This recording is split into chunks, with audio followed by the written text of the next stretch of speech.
Hello, আজকে হচ্ছে শনিবার। আজকে ভেবেছিলাম নিরামিষ খাবো, সেটা আর হলো না। দীপ সকালবেলা, আমি কালকে রাত থেকে ইলিশ মাছ করেছিলাম, কারণ জামাই ষষ্ঠীতে ইলিশ মাছটা হয়নি, আর ইলিশ মাছ আমার খুবই প্রিয়। তো দীপ আজকে সকালবেলায় গিয়ে বাজার থেকে ইলিশ মাছ নিয়ে এসেছে। তো মাকে বললাম একটু শস্য পোস্ত ইলিশ মাছ খাই, মানে এখনই মনে হচ্ছে খিদে পেয়ে গেছে। তো আমাদের এখানে আজকে ইলিশ মাছটা একটু কম, মানে ওই 1800-1900 মতন আর কি দাম পড়েছে, এটা 1900 আর কি দাম পড়েছে। আর আমরা বাজারে গিয়ে 2800 টাকা কিলো দেখেছিলাম, যদিও জামাই ষষ্ঠীর জন্য আগেই বলেছিলাম। তো জামাই ষষ্ঠী অলরেডি চলে গেছে। আজ জামাই ষষ্ঠী গেছে বুধবার, না জামাই ষষ্ঠী হয়েছে বুধবার, মানে আজকে শনিবার। তো ব্লগগুলো দেবো, তবে এরকম ছোটো ছোটো ব্লগগুলো শেয়ার করছি। আর মাছ এনেছে পুরো ডিমটা। দীপ যেহেতু ইলিশ মাছ ভালো খায় না, কিন্তু ইলিশ মাছের ডিমটা খুব ভালো খায়। তো এখন মাকে বললাম খুলে সব ফ্রিজে রাখো, বাকিটা এখন রান্না হবে। হ্যাঁ, মাছগুলো পিস করো, তুমি ইসে করো আলাদা আলাদা। দেখি কটা পিস হয়েছে? 12টা বললো তো দীপ, তাই না? গুনিনি তো কটা। ঠিক আছে, এই সাইজগুলো মা মাছের ভালো সাইজ বলো না।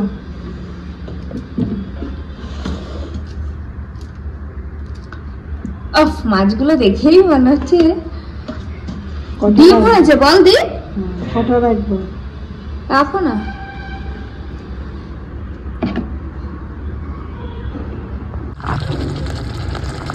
আমাদের ইলিশ ভাপা বলবো না কি বলবো জানি না, আমি পোস্তই বলি, সর্ষে পোস্ত। ইলিশ সর্ষে পোস্ত রেডি। এখানে ভাত হচ্ছে, আর মা সকালবেলায় বাদাম আর নারকোল দিয়ে মোচা বানিয়েছে। এখানে আমি হাফটা দেখো খেয়ে নিয়েছি, আমার অবস্থা সবগুলোই প্রিয় খাবার। এই যে এটা, আর হয়েছে আজকে ডাল, আর এখানে সব ডাল আছে। তো এই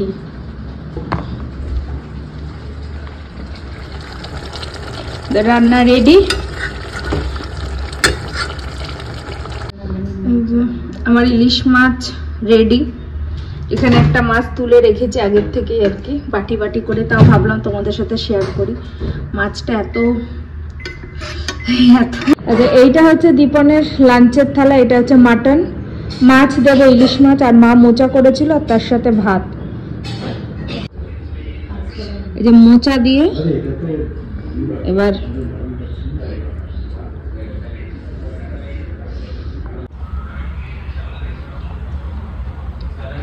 আমি সকাল থেকে মোচা খেয়ে সব শেষ করে দিয়েছি। এত ভালো মোচা আছে। এরপর খাবো ইলিশ মাছ।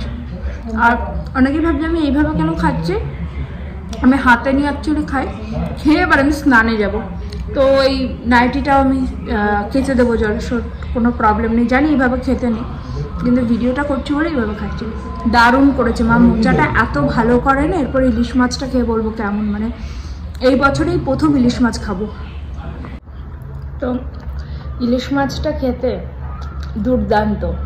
আমি কেন ইলিশ মাছ করছি, কারণ ইলিশ মাছ সচরাচর তো খাওয়া হয় না, যখন ইলিশ মাছ ওঠে তখন। আর এত দাম, যার জন্য খুব একটা খাওয়া হয় না, কারণ 2000 টাকা কিলো। তবে খাওয়া হয়, যে খুব একেবারে হয় না সেটা না। এই সিজনে ধরো আরও 3 থেকে 4 বার তো হবেই, আরও বেশি হয়তো খাওয়া হবে। তো চলো খেয়ে নিই। আর এদিকে যে বাবা খাচ্ছে, খেয়ে নিয়ে তারপরে শুনবো রিভিউটা। দীপ এখনো খেতে আসেনি, দীপ আসবে। আজকে আর আমি পারছি না, এত ভালো হয়েছে খেতে। তো আমি খেয়ে নিচ্ছি, মানে আমি আর ওয়েট করতেই পারছি না। তারপরে আজকে বাবা আমাদের জন্য, মানে আমার জন্য স্পেশালি তালের শ্বাস নিয়ে এসেছে। এখানে এসে তালের শ্বাস খাওয়াটাই কমে গেছে। তো আমরা জাস্ট আসলাম, এসে এখন চাটা খাওয়া হচ্ছে। চাটা খেয়ে তারপরে ভেতরে যাব, গিয়ে দেখি যদি কিছু কেনার হয় কিনবো, না হলে একটু কিছু খেয়ে বেরিয়ে যাবো, বাড়িতে চলে যাবো। এসব চা খাওয়া হচ্ছে, একটাই চা নেওয়া হয়েছে, একটা বড় গ্লাসে, মোটামুটি 1 মগ চা। আমি তো 2 সিপ, বাবাও 2 সিপ, মানে 3 জন। দীপ তো খায় না চা। তো আমরা ফোরামে এসেছি এখন, ফোন বাংলা। আর আজকে এত জ্যাম, কেন কি জানি আজকে এত জ্যাম। শনিবার তাও মানে ম্যাক্সিমাম জ্যাম।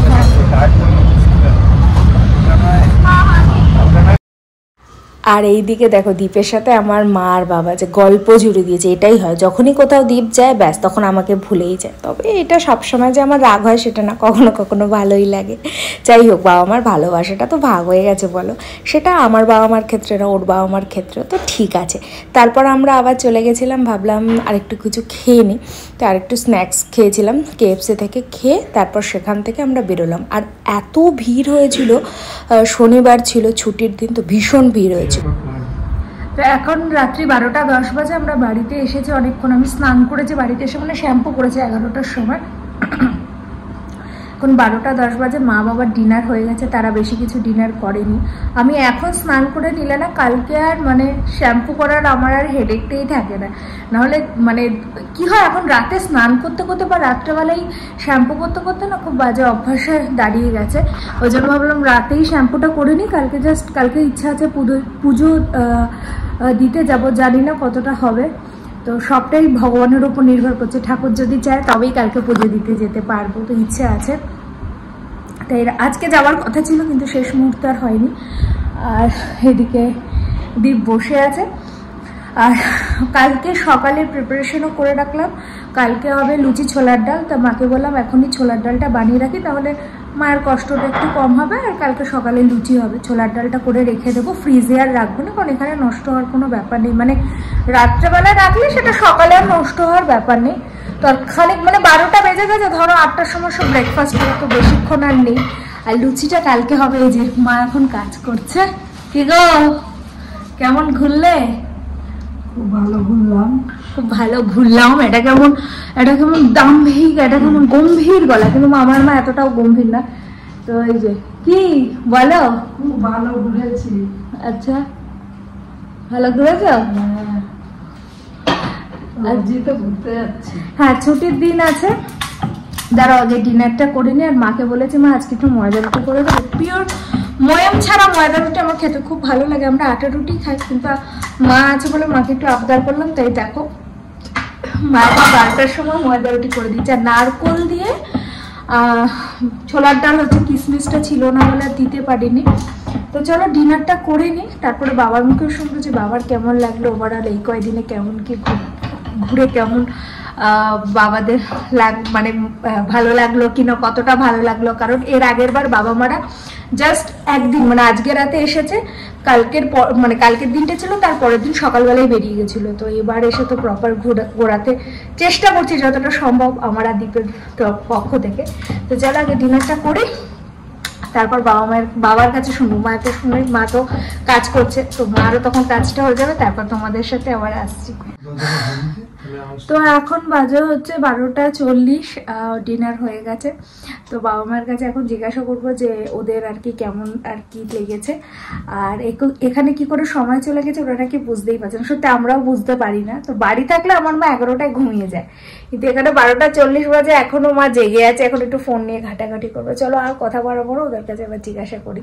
বলো, বিশ্বের বিখ্যাত ব্যস্ত লোক দুখানা হেডফোন দিয়ে, একটা হেডফোন, বেশি কথা বলো না, বলো কেমন যেদিন থেকে এসেছো আজকে পর্যন্ত কেমন লেগেছে বলো। এটা বলতে হবে তো। প্রথম দিনটাই সবচেয়ে শুরুটাই ভালো হয়েছে আমাদের, যখন ট্রেন থেকে নামলাম, হাতে ফুল নিয়ে আসলে তুই আর দীপন যখন আসছিস। দীপন না, আমি সব ব্যাপারে জামাই পেটিয়া বন্ধ করো। কথা বলো, আচ্ছা বলো যেটা আমার বাবার বলতে হবে তো, ও দুজনেই তো এসেছে। কিন্তু ফুলটা তো আমি এনেছি। ফুলটা তো এনেছো, আমার জানার দরকার নেই। তুমি খুব চালাকি কম খেলো, শুধু জামাইকে বলো। ফুলটা যেই আনো, ফুলটা এনেছো, ভালো লেগেছে, তোমরা দুজনে একসাথে। না, আমি একা এনেছি। ঠিক আছে, মাম নিয়ে এসেছে, বলো মেনু নিয়ে এসেছে, বলো ব্যাপার। কিন্তু ভালো লেগেছে আমাদের, খুবই ভালো লেগেছে। তারপর থেকে সময়টা কেটে যাচ্ছে, টেরও পাচ্ছি না। আশাটাও ভালো লেগেছে আমাদের। 7:30 করে কোথা থেকে দিন চলে যাচ্ছে, রাত্রি চলে যাচ্ছে। তুমি বলো তোমার কেমন লাগছে? এক একদিন এক একটা মলে ঘোরাতে নিয়ে যাচ্ছি, খুব ভালো লাগছে। আচ্ছা, তোমাদের তো জামাই ষষ্ঠীতে এখনো কিছু দেওয়া হলো না। আমরা তো বলেছি তো, বললাম তো। না না তোমাদের বলেছি, মানে ঠিক আছে আমাদেরটা বলছি, ঠিক আছে পরে বলছি, কিন্তু দিবি না কথা বলি না, আমরাও নেবো না কথা বলি না। মা বলেছে মায়ের লাগবে না, তাই তো? তোমার লাগবে না, কিছুই লাগে না, আমার কিছু লাগবে না। এই যে ঘুরছি, যাচ্ছি, বেরোচ্ছি, এটাই হচ্ছে খুব ভালো লাগছে। আমার জিনিস না চলবে, কোনো ব্যাপার না। খুব ভালো কথা, খুব ভালো। আসলে এবার বলি কি হয়েছে, জামাই ষষ্ঠীতে বাবা দীপনকে টাকা দিয়েছে। আসলে আমাদের না এরকম একটা ভাগ করা আছে, মানে বাবা জামাই ষষ্ঠীতে দীপনকে টাকা দেয় আর জন্মদিনে আমাকে দেবে, এরকম করে। কারণ সত্যি একবারে তো দুজনকে দেওয়া এইভাবে সবসময় পসিবল হয় না, তাই জন্য ওটা স্লট করে দেওয়া হয়েছে। যেহেতু টাকার মোটামুটি বাবা একটা অ্যামাউন্ট দেয় বলেই দুজনকে হাফ হাফ করে দেওয়া হয়। একবারে দুটো দিলে বাবার পক্ষেও চাপ, মানে একটু চাপ হয়ে যায়। তা আমার কম হবে বলেই আমি বলেছি আমাকে দেওয়া লাগবে না, আমাকে জামাই ষষ্ঠীতে দিতে হবে না, আমাকে জন্মদিনে দেবে। তো জামাইকে যে টাকা দেবে আমাকে জন্মদিনে দিতে হবে, তো কম দেওয়ার আর কোনো ব্যাপার নেই। আর বাবা মায়েরটা এখনো পর্যন্ত কিছু কেনা হয়নি, বাবা শুধু হাসছে। বাবা মায়েরটা এখনো কিছু কেনা হয়নি। আসলে বাবা মারা ডিসাইড করে উঠতে পারেনি যে ওদের কি লাগবে। বলেছে জামা কাপড় দিতে হবে না, আমি বাবাকে বলেছি। ঘড়ি নেবে বলেছে না, জুতো নেবে বলেছে না, বললাম জামা কাপড় নেবে বললো না। ঠিক আছে, আমি মাকেও বলেছি যে শাড়ি নেবে সিল্কের, বললো না। ঘড়ি নেবে বললো না। কি চাই বলে কিছু চাই না। তো ওরা এখনো পর্যন্ত কিছু ভেবে উঠতে পারিনি। মাকে ঘড়িও বলেছে দেবো, ব্যাগ না, ব্যাগটা বলিনি কারণ মায়ের আছে 2-3টে ব্যাগ। তো এখনো পর্যন্ত ওরা কিছু ডিসাইড করে উঠতে পারিনি। তো যেদিন ডিসাইড করে উঠতে পারবে সেদিনই এরা পাবে। আর দীপনকে তো বাবা টাকা দিয়ে দিয়েছে, মানে এখনো দেয়নি, টেকনিক্যালি টাকাটা আমার কাছে আছে। তো দীপন যখন কিনবে তখন ওই টাকাটা দেওয়া হবে আর কি। ওই জন্য আমার কাছে বাবা দিয়ে রেখে দিয়েছে টাকাটা, দেখছি। তো ওটা আমাকেই আইদার কিনবে না আইদার অর্ডার করবে, কিছু তো একটা করবে, বসে করতে হবে।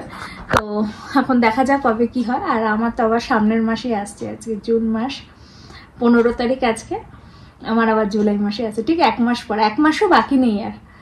তো এবার তাহলে কি নেবে? তোমাকে তো বললাম ঘড়ি নাও, জুতো নাও, জুতো মানে শাড়ি নাও, একটা ভালো সিল্কের শাড়ি নাও। হ্যাঁ না না কিছুই নেবো না। কি নেবে তাহলে? কিছুই নেবো না। কিছুই লাগবে না তোমার? কিচ্ছু লাগবে না, আমার তো লাগবে, তুমি নিয়ে আমাকে দিয়ে দিও। হ্যাঁ গরমটা আমাদের ওখানে তো অত্যাধিক গরম আছে, বৃষ্টি বোধ এর মধ্যে নাম নেই। এসিতে মানুষের কতক্ষণ থাকবে? বাকি সব সময় তো এমনি ঘুরতে হচ্ছে। এসি তো রাত্রিবেলা লাগে, বাকি সময়টা তো লাগে না কেন এসি? মা এখানে এসি লাগবে, বাড়া তো পাখাটাও চালায় না, পাখাটাও বন্ধ করে। পাখাটাও চালানো পাখা চালায় লাগছে না, হয়তো মাঝে সাঝে খুব কম, রাতে তো চালাই না। সেদিন তো মাইসরে গিয়ে কেমন ঘুরলে বলো, শর্টে বল। মাইসরটা খুব ভালো, বৃষ্টি হয়েছিল, ঘুরেছে বৃন্দাবন গার্ডেন, ভালো লেগেছে। মাইসোর প্যালেস দেখলাম, আরেকটা চামুণ্ডেশ্বরী মন্দির দেখি, ওখানটা দেখেছি, পুজো দিতে পারিনি, অসম্ভব ভিড় ছিল এবং সম্ভব হয়নি। মন্দির চত্বরটা ঘুরেছি আমরা, দেখেছি লোকজন সমাগম। উনি একটা বাজে ঘুমাতে, বাবা তো ঘুমাবে না, এখন জেগে থাকবে। না ঘুমটা এখন চলে আসে, ঘুমটা নেই এখন। এখানে চেঞ্জ হয়ে গেছে, সময়টা বোঝা যায় বলো তো কি করে? সকাল হয়, দুপুর হয়, বিকেল হয়। আমরা মর্নিং ওয়াক করে একটুখানি গিয়ে নিচে, হ্যাঁ একটা পাক মারলাম, ভালোই লাগে। ভেতরে সোসাইটির ভেতরে, সোসাইটির ভেতরেই বাইরে যেতে হয়। কোন একটা বেরিয়েছে আজকে বাবা, ভালোই লাগে। তো আমরা তো সেই সময় ঘুমাই, বিশেষ করে আমি ঘুমাই, দ্বীপ উঠে যায়। তো আজকের ভিডিওটা আর বড় করবো না, ডিউটি থাকলে জীবন ঠিক উঠে পড়ে, সময় মতন বলতে হবে, ব্যাপার নেই, ঠিক উঠে পড়ে, সবাই উঠে পড়ে। যাদের যাদের ডিউটি থাকে সবার জামাই নয়, জামাই মানে এক্সট্রাঅর্ডিনারি, জামাই এক্সট্রাঅর্ডিনারি। আমি বলছি কি কারো থাকে, ও ডিউটি থাকছে বলে উঠে পড়ে, যত রাত্রি ঘুমাও। যেদিন আমরা আসলাম পরের দিন মর্নিং ও তো বলতে গেলে জাগাই ছিল, 3টে 3:30 বেরিয়ে গেল না। আমি যে অ্যালার্মের কাজটা করি সেটা একবারও বললো আশ্চর্য, কাজ করিস না। আরে ও তো তো যাই হোক চলো, এটা আমাদের এরকম ডিসকাশন কথাবার্তা চলতে থাকবে, এটা হচ্ছে নেভার এন্ডিং প্রসেস, সবসময় এই ধরনের কথাবার্তা চলে। তো আজকের মতন এতটুকুই রাখছি ব্লগটাকে, কালকে দেখা হচ্ছে। জানি না কালকে ইচ্ছা আছে মন্দিরে যাব, কতটা যেতে পারবো সবটাই ঠাকুরের ইচ্ছা, আগেই বললাম ইচ্ছে আছে যাব। তো চলো কালকে দেখা হচ্ছে নতুন একটা দিনে নতুন একটা ব্লগের সাথে। খুব ভালো থেকো, সুস্থ থেকো। Good night. গুড নাইট বলে দাও, Good night. সবাই একসাথে গুড নাইট বলে দিল। তো চলো টাটা।